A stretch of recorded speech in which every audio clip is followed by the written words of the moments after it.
मुच्यते। पूर्णस्य पूर्णमादाय पूर्णमेवावशिष्यते।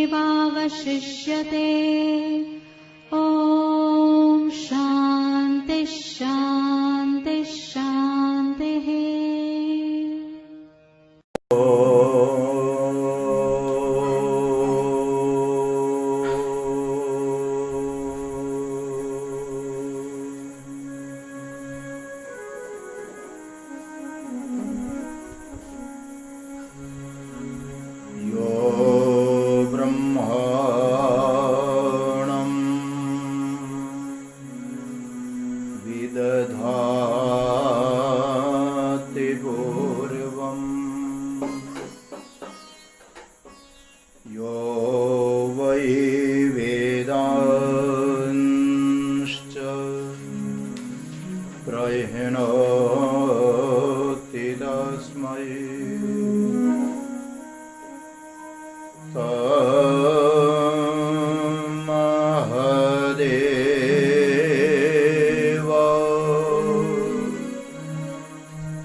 सच्चिदानन्दरूपाय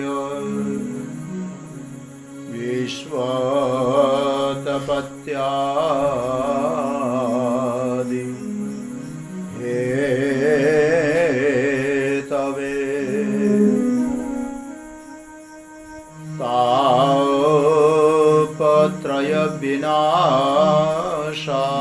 तापत्रयविनाशाय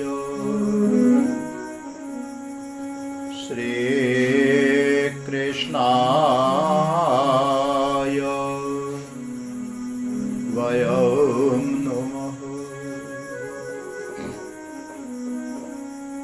यं प्रव्रजन्तमनुपेतमपेतकृत्यं द्वैपायनो विरह कातराजुहाव।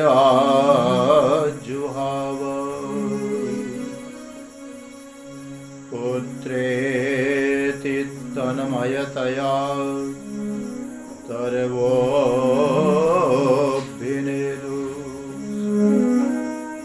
तं सर्वभूतहृदयं मुनिमानतो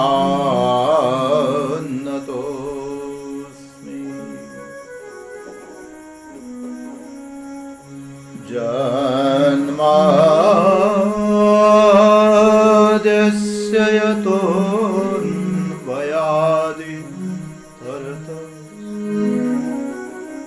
चार्थे स्वविज्ञस्वराट् तेने ब्रह्महृदाय आदिकवये मुह्यन्ति यतसूरयः। तेजो वारि मृदां यथा विनिमयो यत्र त्रिसर्गो मृषा धाम्ना स्वेन सदा निरस्तकुहकं सत्यं परं धीमहि।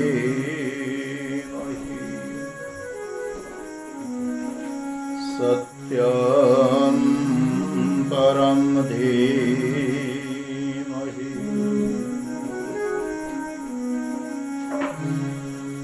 यस्मिन्निदं यत्तश्चेदं येनेदं य इदं स्वयं योऽस्मात् परस्माच्च परस् तं प्रपद्ये स्वयं भुवम् तं प्रपद्ये स्वयं भुवम्। ॐ शान्ति शान्ति शान्ति।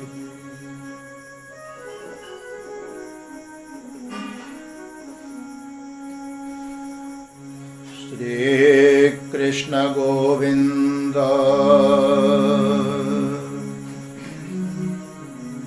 हरे मुरारे हे नाथ नारायण वासुदेवा श्री कृष्ण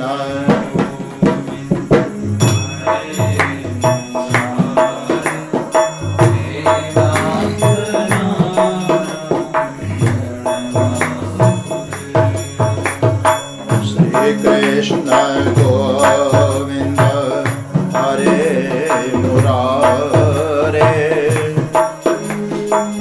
हे नाथ नारायण वासुदेवा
नाथ नारायण वासुदेवा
तमयामि परम्परायणम् यः कश्चनेशो बलिनोऽन्तको रोगात् प्रचण्डवेगादभिधावतो वृषम् भीतं प्रपन्नं परिपाति यद्भयात् मृत्युः प्रधावत्यरणं तमीमहि।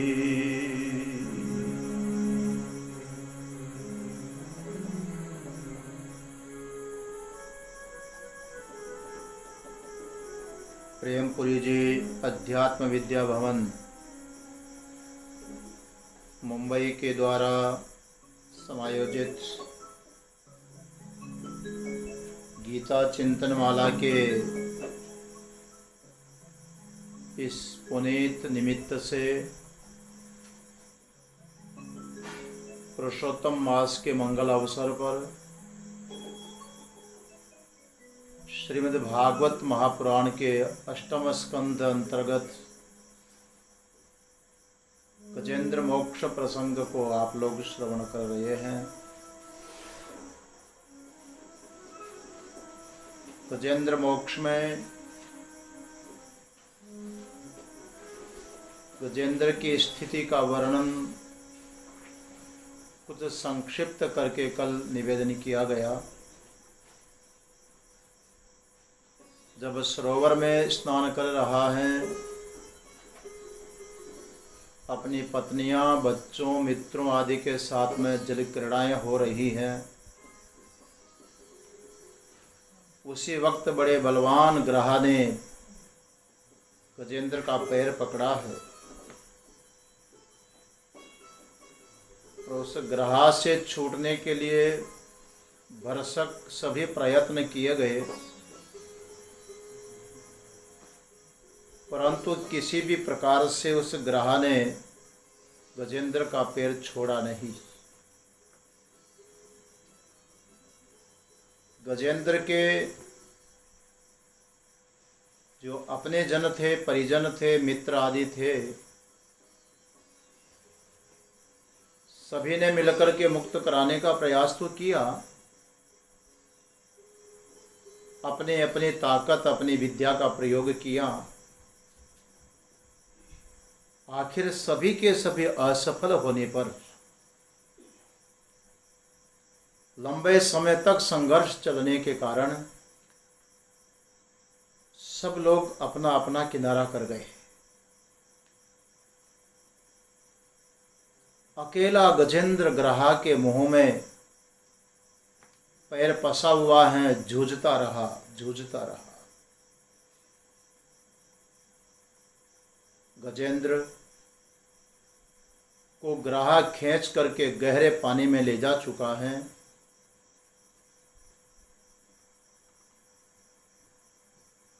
तिल भर सूंड बाहर रह गई है। देखा कोई नहीं है।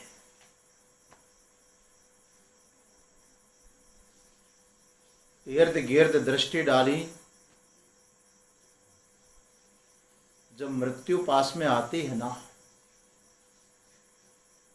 तो मरणासन्न होने से पहले, कोमा में जाने से पहले व्यक्ति बहुतों को याद करता है। जो खास अपने जन होते उनको स्मरण करता है। कहाँ गए सब, अपने कहाँ गए। गजेंद्र भाई ऐसे ही देखने लगा, कोई भी नहीं। गजेंद्र के मन में विचार आया, अरे और तो और सब चले गए, पर जिसके लिए जिनके लिए सारा जीवन मैंने दिया, अर्धांगिनी एक भी नहीं दिखाई पड़ रही। तो दूसरा विचार उसके भीतर से उठा, वो क्या करती, बेचारी क्या करती। जब बड़े बड़े बलवान मेरे मित्रगण भी इस ग्रह के मुंह से मुक्त न कर सके, तब वो करेण्या क्या करेगी। नामिमे ज्ञातये आतुरम गजा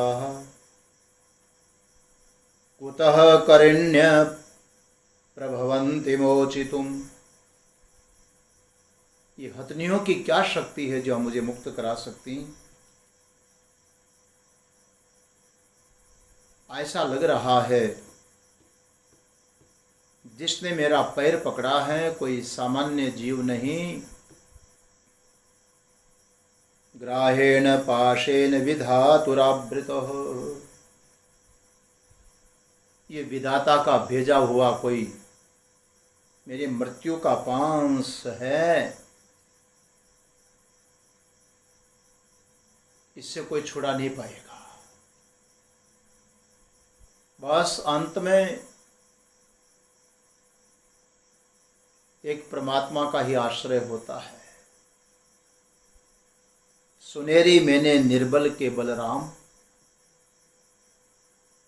जिसका कोई बल नहीं रहता उसके भगवान का बल होता है।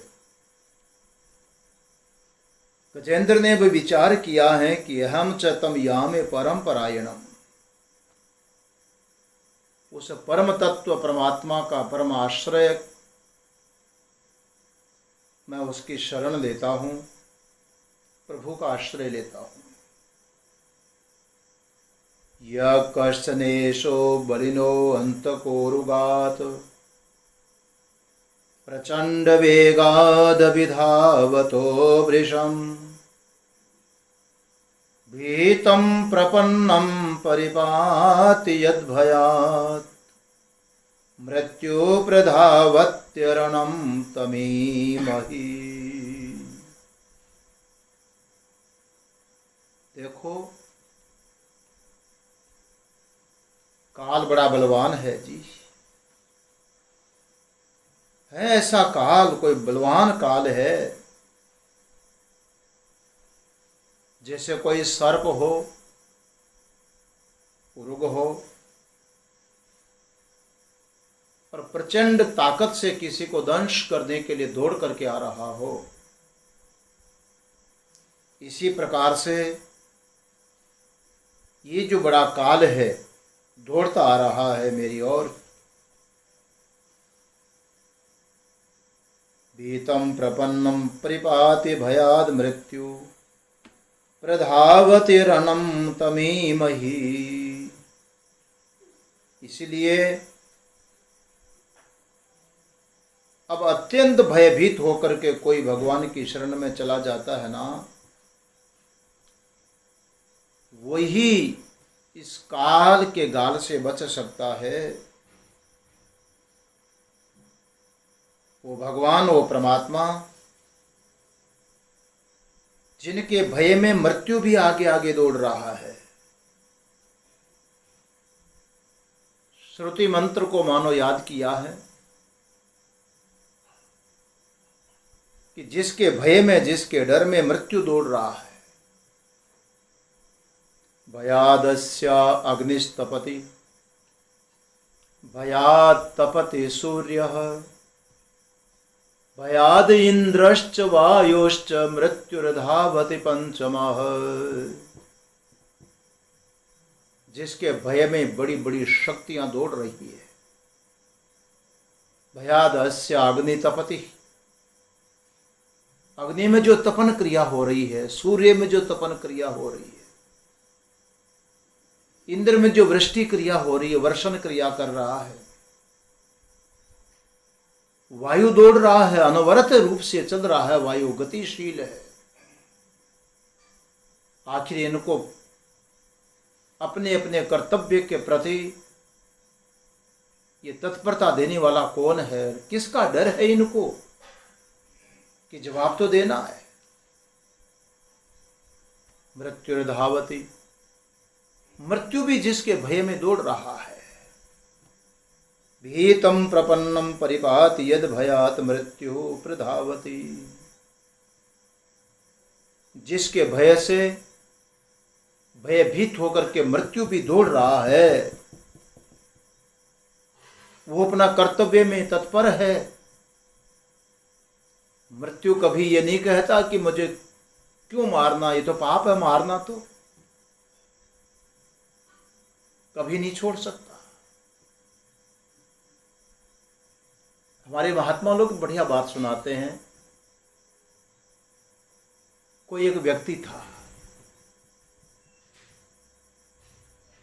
हरिद्वार गंगा स्नान के लिए गया। तो हरिद्वार में जब गंगा स्नान किया तो करने के बाद में वहां जो पंडा जी होते हैं, उन्होंने पूजा विधि यजमान से करवाई। यजमान ने पूजा आदि किया। आखिर में पंडा जी उस यजमान को कहने लगे कि यजमान देखो, तीर्थ में आए हो, आपने गंगा स्नान किया है, गंगा किनारे बैठ करके आपने तर्पण आदि क्रिया की है, पूजा की है, तो ऐसे पवित्र स्थान पर आए हो तो कुछ छोड़ करके जाओ। उस व्यक्ति ने सोचा कि क्या छोड़ूं। पूछा, बताइए पंडा जी महाराज, क्या छोड़ूं? पंडा जी बोले, इसमें आप स्वतंत्र हो, कोई भी चीज छोड़ करके जाओ, पर तीर्थ में छोड़ना चाहिए। उस व्यक्ति ने कहा कि फिर मुझे छोड़ने के लिए थोड़ा सोचने का वक्त दो, क्या छोड़ना चाहिए मैं सोच लूं। पंडा जी बोले, मैं तुमको 3 मिनट देता हूं, सोच लो क्या छोड़ना है, उसी का संकल्प करना कि अमुक वस्तु छोड़ रहा हूं। 3 मिनट निकल गए। यजमान सोचते रह गया, परंतु कोई बात सूझी नहीं कि क्या छोड़ूं, कुछ नहीं सूझी। पंडा जी बोले, तुम्हारे 3 मिनट पूरे हो गए, बताओ क्या छोड़ रहे हो। यजमान बोला, अभी सोच रहा हूं, थोड़ा टाइम और दीजिए। पंडा जी ने कहा, मैं तुमको 2 मिनट देता हूं, सोच लो, 2 मिनट भी पूरे हो गए, यजमान सोचते ही रह गया, परंतु कोई ध्यान में नहीं आया कि क्या छोड़े। पंडित जी बोले 2 मिनट पूरे हो गए यजमान, जल्दी बताओ। बोले थोड़ा और समय दो, मुझे कुछ सूझा नहीं क्या छोड़ूं। कहा 1 मिनट दिया, 1 मिनट और दे दिया, 1 मिनट भी पूरा हो गया, लेकिन यजमान को कुछ सूझी नहीं क्या छोड़ो। पंडित जी बोले जल्दी कर जल्दी कर। 3 मिनट मांगे, फिर 2 मिनट दिए, फिर 1 मिनट दिया, 6 मिनट तो तुमने ऐसे कर लिए। मेरे दूसरे यजमान बैठे हैं, उनको भी तो पूजा करवानी है, जल्दी करो। हाँ हाँ पंडित जी, मैं सोच रहा हूं, थोड़ा समय और दीजिए। आधा मिनट का समय दिया, क्या सूझना था। पंडित जी बार बार बोले जल्दी करो जल्दी करो जल्दी करो। आखिर में वो यजमान परेशान हो गया, पंडित जी से परेशान हो गया। वो सोचे क्या, पंडित जी की तो पीछे से तलवार लटकी हुई, जल्दी बताओ क्या छोड़ रहे हो। वो परेशान हुआ यजमान बोला हाँ पंडित जी, अब मुझे सूझ गई है। पंडित जी ने जल्दी जल्दी उसके हाथ में जल दिया, अक्षत आदि दिए। बोलो संकल्प करो, क्या छोड़ रहे हो। उस यजमान ने संकल्प किया कि मैं आज प्रतिज्ञा करता हूं कि जीवन में कभी भी इस तीर्थ में तुम्हारे चक्कर में नहीं पड़ूंगा, दोबारा कभी तीर्थ में नहीं आऊंगा। मैं तुमसे परेशान हो गया, यही छोड़ रहा हूं, यहां आना छोड़ रहा हूं। कल्पना करो, कभी वो यमराज हरिद्वार गंगा जी पहुंच जाएं और वहां के पंडित जी बोले कि यजमान कुछ छोड़ो, और यजमान बोले कि मैं आज के बाद किसी की भी मृत्यु नहीं करूंगा, ये पाप है, मैं किसी की मृत्यु नहीं करूंगा, कोई दूत नहीं भेजूंगा। अब बताइए, जब वो यमराज यदि अपना कर्तव्य छोड़ दें तो इसे धरती की क्या दशा होगी। प्राणी पर प्राणी खड़े होने की जगह नहीं रहेगी जी। ये तो एक काल प्रवाह चल रहा है ना, उत्पन्न भी होना है, पोषण भी होना है, तो संहरण भी होना है। ये बड़ी बड़ी शक्तियां अपना कर्तव्य का पालन कर रही है। ब्रह्मा रूप होकर के सर्जन का कार्य हो रहा है, विष्णु रूप से पोषण कार्य हो रहा है, और जितने भी देवता हैं वो सब अपना अपना कर्तव्य निर्वाह कर रहे हैं। सूर्य देवता आंख में बैठ करके अपना काम कर रहा है, तो दिग देवता श्रोत्र में बैठ करके अपना कर्तव्य निर्वाह कर रहा है। अग्नि देवता जीभ में बोल करके अपना बैठ करके अपना काम कर रहा है, बुलवाने का काम हो रहा है। जो अधिदेव हैं वो शरीरधारियों के भीतर अध्यात्म देव बन करके उनके शरीरों की चेष्टाएं प्रवृत्तियां करवा रहे हैं। समष्टि रूप में वृष्टि आदि करना, प्रकाश देना सूर्य नारायण भगवान। उष्णामि चौषधि सर्वा सोम भूत्वा रसात्मक। उधर चंद्रमा सब औषधियों को पोषण कर रहे हैं, पोषण शक्ति दे रही है। तो सारे के सारे देवता अपना अपना काम कर रहे हैं ना। कभी सोचा है कि इनकी स्ट्राइक क्यों नहीं होती, ये देवता कभी विश्राम क्यों नहीं लेते।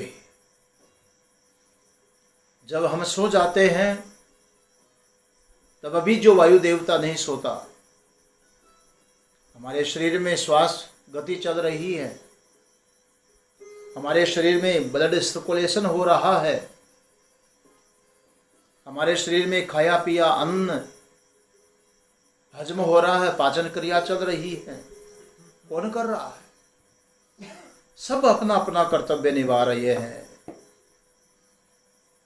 है कोई महान शक्ति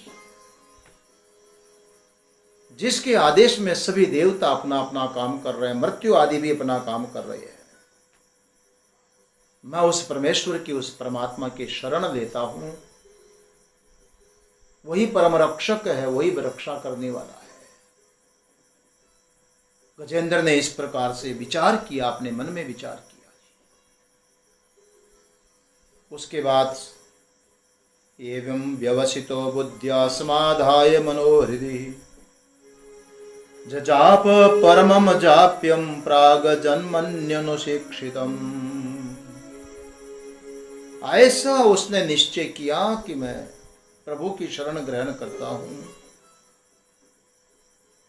बुद्धि में अटल निश्चय कर लिया, व्यवसितो बुद्धिया। देखो, कुछ भी अच्छा कार्य करना है ना, पर करने से पहले अपनी बुद्धि में उसके संबंध में एक निश्चय होना चाहिए कि मुझे यही करना है। बहुत सारे लोगों की बुद्धि अस्थिर होती है, बुद्धि में ही निश्चय नहीं हो पाता है, क्या करूं क्या न करूं, कैसा है कैसा नहीं है। अपने कर्तव्य के प्रति पहले बुद्धि में निश्चय होना चाहिए और फिर मन को भीतर में एकाग्र करके और अपने कर्तव्य में लग जाना चाहिए। मन में ऊहापोह चल रही हो, बुद्धि में कोई निश्चय ही नहीं है, ऐसे संशयात्मा पुरुष के लिए तो भगवान श्री कृष्ण गीता में कहते हैं संशयात्मा विनश्यति। जिसके भीतर में संशय है उसका तो विनाश होगा। इसलिए अपने कर्म के प्रति पहले बुद्धि से अच्छी तरह से विचार कर लो, सोच लो, निश्चय कर लो कि यही करना है। और इधर उधर भागने वाला जो मन है उसको उसी निश्चय के ऊपर स्थिर करो कि यही करना है और कुछ नहीं सोचना है। जो निश्चय बुद्धि से हुआ है, मन उसी पर लगे, तब व्यक्ति को सफलता अवश्य प्राप्त होती है। गजेंद्र ने भी यही किया। जजाप परमम जाप्यम प्राग जन्मनि अनुशिक्षितम। अब वो जप करने लगा, जपावृति, बार बार चिंतन करने लगा। किस प्रकार से विचार कर रहा है, वो जप कर रहा है। एक नाम जप नहीं, उनके प्रभु के गुणगान विचार कर रहा है। पर प्रश्न खड़ा होता है, ये तो तमोगुणी प्राणी है, एक पशु है, एक जंगली जीव है। हाथी कैसे जप करेगा, कैसे स्तुति करेगा, कैसे प्रार्थना करेगा। यहां कहते हैं प्राग जन्मन्य अनुशिक्षितम। पहले उसने पूर्व जन्म में जब वो पांड्य वंश का राजा था, इंद्रद्युमन, और जो उसने अभ्यास किया था जी, वो अभ्यास उसको स्मरण हो आया और भगवान की स्तुति करने लगा, प्रभु का चिंतन करने लगा, बार बार प्रभु की शरणागति लेने लगा। मैं इसी प्रसंग को लेकर के कल आपसे निवेदन भी कर रहा था। ये स्तुति प्रारंभ करें उसके पहले उस प्रसंग को समझना बहुत जरूरी है। और वो इसलिए कि हम गजेंद्र मोक्ष को सिर्फ भक्त और भगवान की कथा मात्र न समझ लें, एक आर्त भक्त की कथा मात्र नहीं है, एक वनीय जीव की कथा मात्र नहीं है। जब तक इस प्रसंग को हम अपने साथ में संबद्ध नहीं कर लेंगे, इसको अपने पर नहीं ले लेंगे, इसको श्रवण करने से पुण्य अवश्य प्राप्त होगा, लेकिन जिस काल ग्राह से गजेंद्र ने मुक्ति प्राप्त की, उस काल ग्रह से हम मुक्त नहीं हो पाएंगे। कथा श्रवण का पुण्य अवश्य प्राप्त होगा, पर मुक्ति प्राप्त करने के लिए तो हमें उस स्थिति में आना पड़ेगा, अपने आप को गजेंद्र की जगह खड़ा करना पड़ेगा कि वो परिस्थिति हमारे साथ में है। हम कैसे काल रूपी ग्रह के मुंह से मुक्त हों?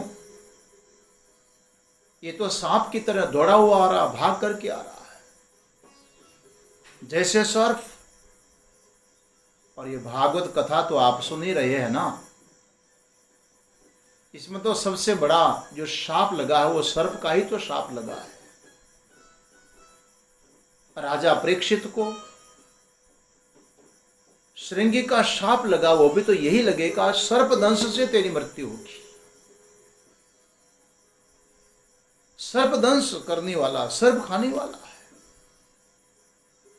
तो ये काल रूपी जो सर्प हमारे सबके पीछे पड़ा हुआ है, उस गजेंद्र की तरह हम कैसे मुक्त हों?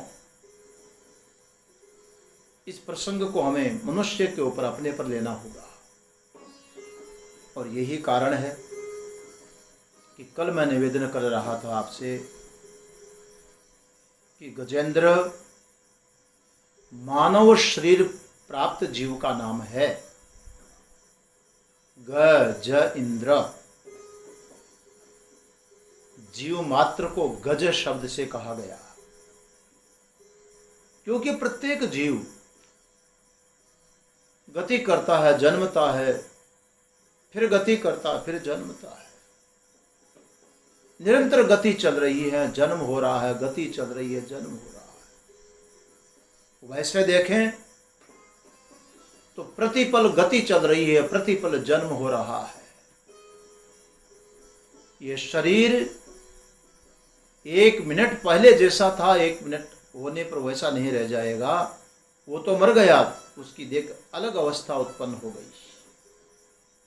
और इस शरीर में जो मैं भाव कर रहा है, वो शरीर के साथ में अपना जन्म है। शरीर से विच्छेद करता है तो उसकी मृत्यु है।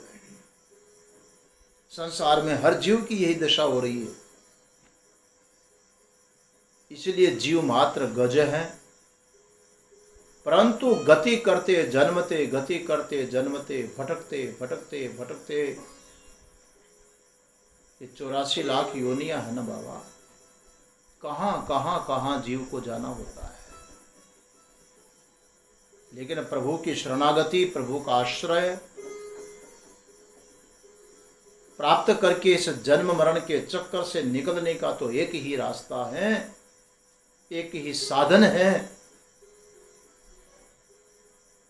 भगवान की शरणागति। और वो इस मनुष्य शरीर से संभव है, ऐसा मान करके चलना चाहिए।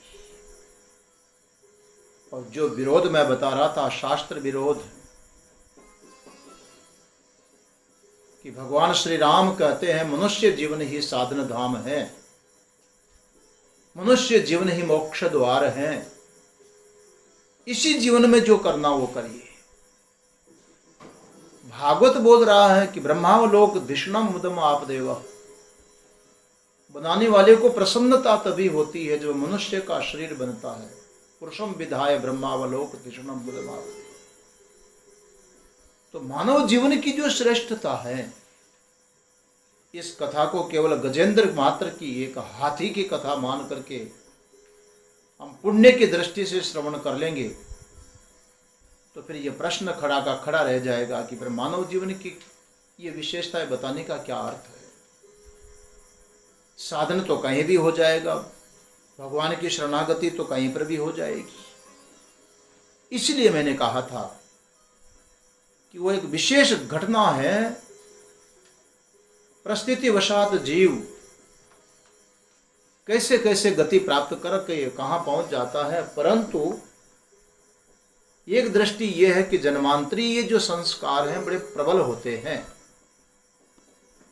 पशुवादी योनि प्राप्त होने पर भी वो जन्मांतरीय संस्कार जीव के काम करते हैं। इतने अंश में इसको गजेंद्र को देख लीजिए। परंतु आत्मकल्याण के लिए सामान्य नियम तो ये है कि मनुष्य जीवन में ही सफलता प्राप्त होती है। इसलिए हम अपनी कथा समझ करके चलें। कथा सुन रहे थे कि गजेंद्र जहाँ निवास करता है वो त्रिकूट पर्वत है। त्रिकूट कहाँ है ये त्रिकूट पर्वत? ऐतिहासिक दृष्टि से मैंने सुना है, एक बार हम लोग पूरी राजस्थान की यात्रा में निकले तो राजस्थान में जो जैसलमेर है, जहाँ किला बना हुआ है, वहाँ का पहाड़ है। वहाँ जो गाइड मिलते हैं दिखाने के लिए, उन्होंने कहा महाराज भागवत में जो त्रिकूट पर्वत का वर्णन आता है वो त्रिकूट पर्वत यही है जहाँ पर जैसलमेर का फोर्ट बना हुआ है, किला बना हुआ है, यही पर्वत है। और वहाँ का आसपास का जब कुछ हम देखते हैं परिवेश और वहाँ की जमीन आदि को, तो ऐसा लगता है कि कभी न कभी ये पूरा स्थान जल से आवृत था, कई समुद्र था, पानी था, ऐसा मालूम पड़ता है। वहां पर आज भी वहां जमीन से पानी निकालो तो खारा निकलेगा, ऐसा मालूम पड़ता है। वो तो मैं आपको ऐतिहासिक दृष्टि से निवेदन कर रहा था, लेकिन जिस अध्यात्म दृष्टि से हम विचार कर रहे हैं वो है त्रिकूट पर्वत। हमारा शरीर, मनुष्य का शरीर त्रिकूट, तीन का ढेर, संग्रह है। कूट माने जैसे अन्नकूट होता है तो अन्न का संग्रह। कूट शब्द के कई सारे अर्थ होते हैं। कूटो माया जिम्मना कुटिलता, भाष्यकार भगवान लिखते हैं गीता में। माया को भी कूट बोलते हैं। कूट नीति शब्द का प्रयोग होता है। और एक कूट शब्द का अर्थ होता है जिस पर औजार गढ़े जाते हैं, एरन बोलते हैं उसको, जिसके ऊपर रख करके स्वर्णकार अपने आभूषण बनाता है, लोहकार औजार गढ़ता है, उसको भी कूट बोलते हैं। वो कूट निर्विकार रूप से स्थित रहता है, इसलिए वहां कूटस्थ बोल देते हैं। और कूट राशि, आचार्य लिखते हैं कि कूट शब्द का एक अर्थ होता है राशि माने ढेर, संग्रह। यहां अर्थ होगा त्रिकूट माने त्रिसंग्रह, तीन का संग्रह। ये मनुष्य शरीर जो प्रत्यक्ष साकार रूप में दिखाई पड़ता है, ये तीन का ही ढेर है। यही त्रिकूट पर्वत है। चूंकि पर्वत बहुत ऊंचा है, 10,000 योजन ऊंचा है, उसका श्रेष्ठत्व बताया गया है, उत्कृष्टता बताई गई है। माने मनुष्य शरीर की भी तो उत्कृष्टता है। ऐसा मानव देह अत्यंत श्रेष्ठ है जो त्रिकूट है। देखो वेदांत के प्रक्रिया ग्रंथों में साफ होता है, ये हमारा जो शरीर है ये 5 भूत से बना हुआ है। क्षिति जल पावक गगन समीरा, पंच रचित यह अधम शरीरा। जो शरीर है ये 5 से रचा गया है। आकाश, वायु, तेज, जल और पृथ्वी। अब ये जो 5 भूत हैं उनमें भी 2 विभाग करिए। 2 भूत ऐसे हैं जिनकी आकृति नेत्र का विषय नहीं है। आकाश और वायु, आकाश को हमारी आंख नहीं देखती, वायु को आंख नहीं देखती। स्पर्श के द्वारा जरूर वायु का मालूम पड़ता है कि हवा किस गति से चल रही होगी, किस दिशा से चल रही है, स्पर्श के द्वारा मालूम पड़ेगा, परंतु नेत्र का विषय नहीं है। उसका आकार नेत्र से दिखाई नहीं पड़ता है, इसलिए उसका ढेर, उसका संग्रह नहीं कह सकते। परंतु अग्नि, जल और पृथ्वी अंश जो है, इसे शरीर में प्रत्यक्ष दिखाई पड़ता है। और यही कारण है कि हमारे उपनिषदों में पंचीकृत की बजाय त्रिवृत्तकरण का वर्णन आया। छांदोग्य श्रुति पढ़िएगा 6ठे अध्याय में। तत्तेजो असृजत ता आप असृजंत तम अन्नम असृजंतम, ऐसा करके वर्णन आया है। उस परमात्मा ने अग्नि की रचना किया, जल की रचना की, पृथ्वी की रचना की, उन्हीं का त्रिवृत्तकरण के स्थूल जगत बनाया है। तो यह मनुष्य शरीर भी 3 से विशेष करके बना हुआ है, अग्नि, जल और पृथ्वी। 3 का ढेर है, इसलिए मनुष्य शरीर को बताया गया कि यह त्रिकूट पर्वत है। त्रिकूट पर्वत में कहां है यह त्रिकूट पर्वत? किससे आवृत है?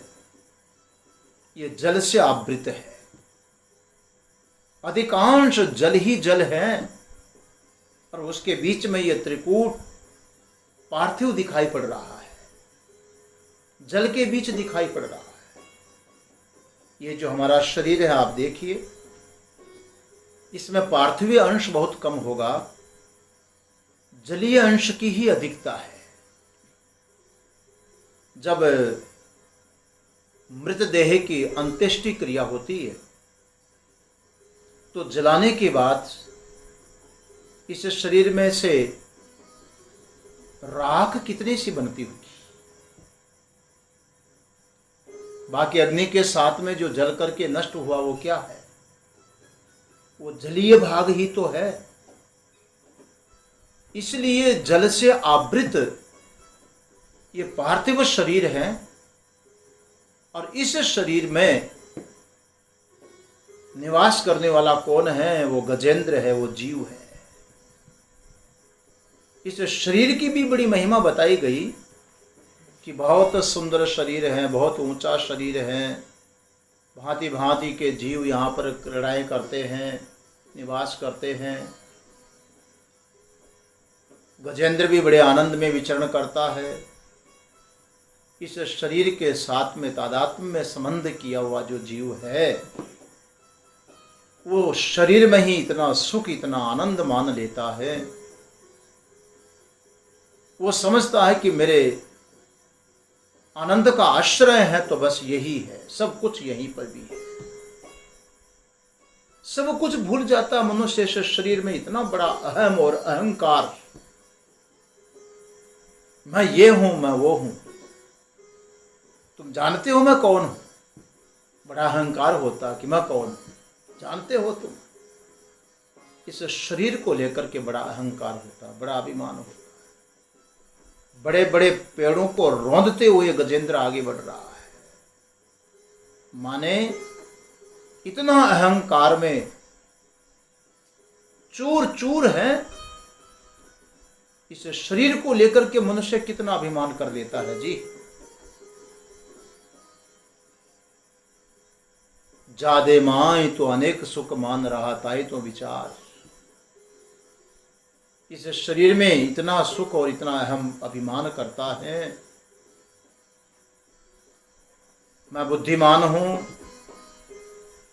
मैं ज्ञानवान हूं, मैं परिजनवान हूं, मैं कुलवान हूं, मैं बलवान हूं। ये सब शरीर को लेकर के होता है, और इसको लेकर के व्यक्ति समझता है कि मेरे जैसा भला कौन होगा, मेरे जैसा कौन होगा।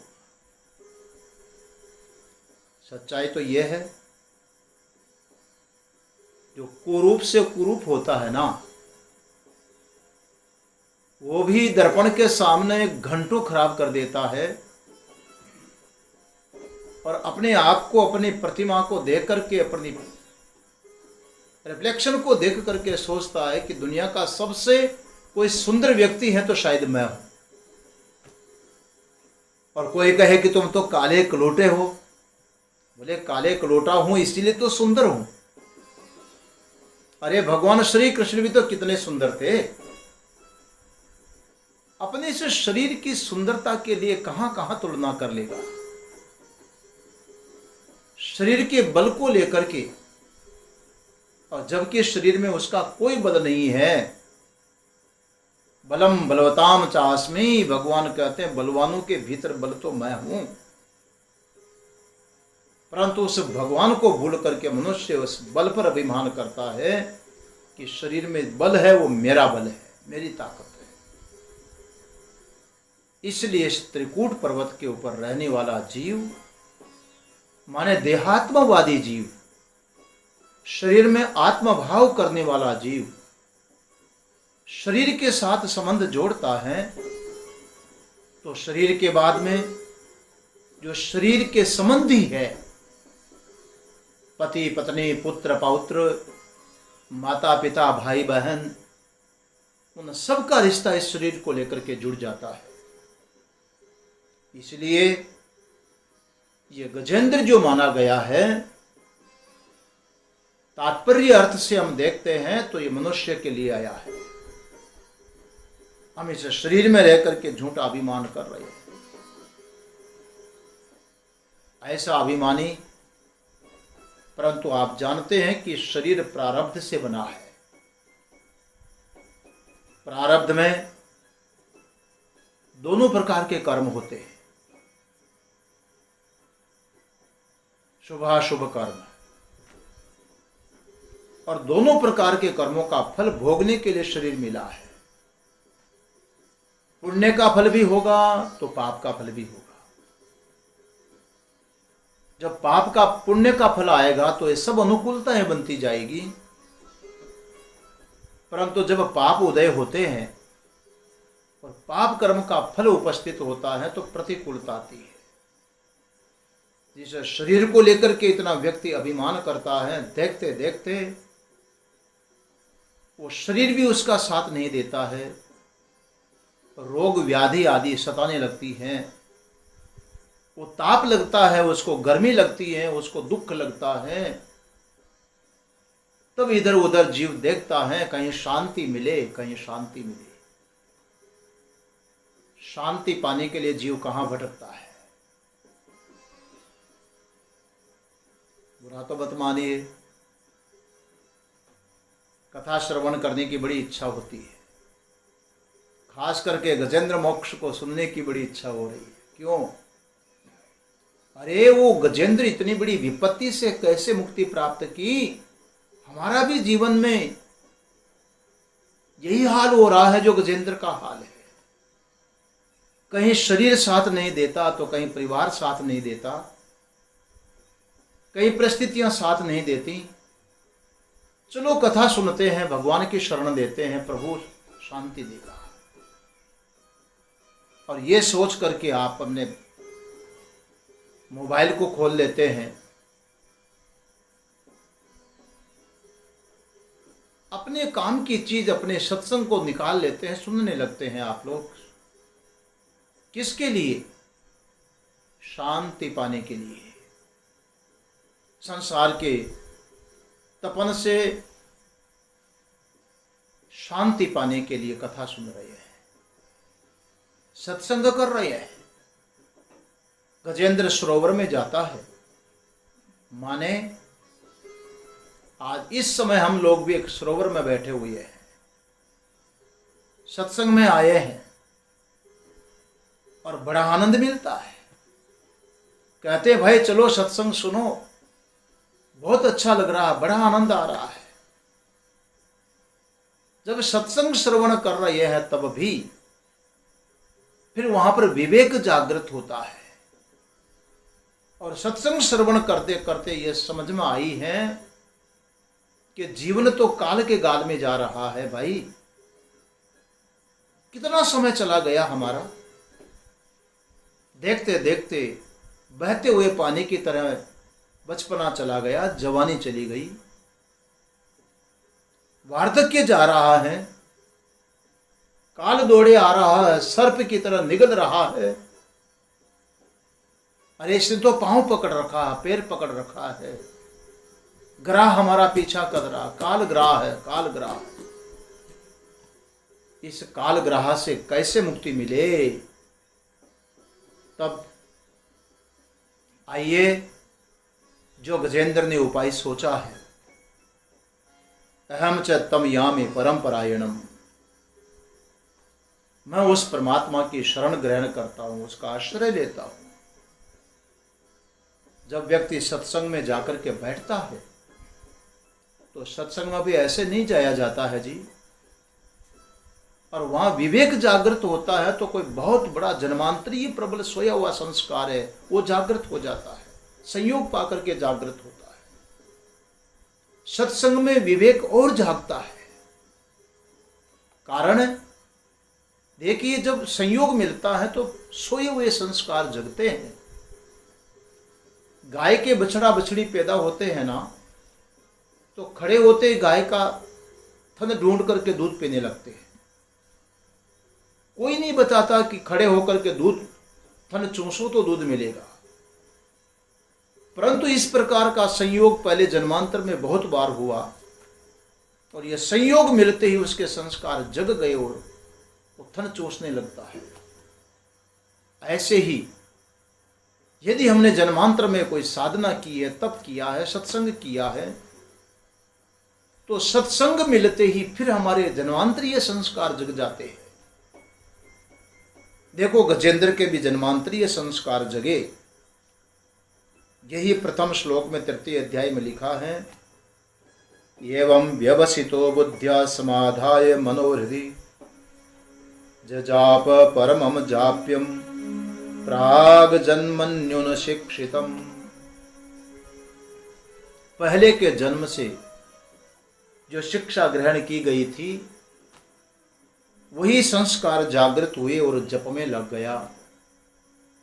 हम भी जब सत्संग में जाते हैं ना, तो हमारे जन्म जन्मांतर की साधना के संस्कार जागृत हो जाते हैं, और फिर विचार आता है कि चलो भगवान की शरण लेकर के और भगवान का भजन करो, इसी में शांति है। जन्मांतरीय संस्कार जग रहे हैं।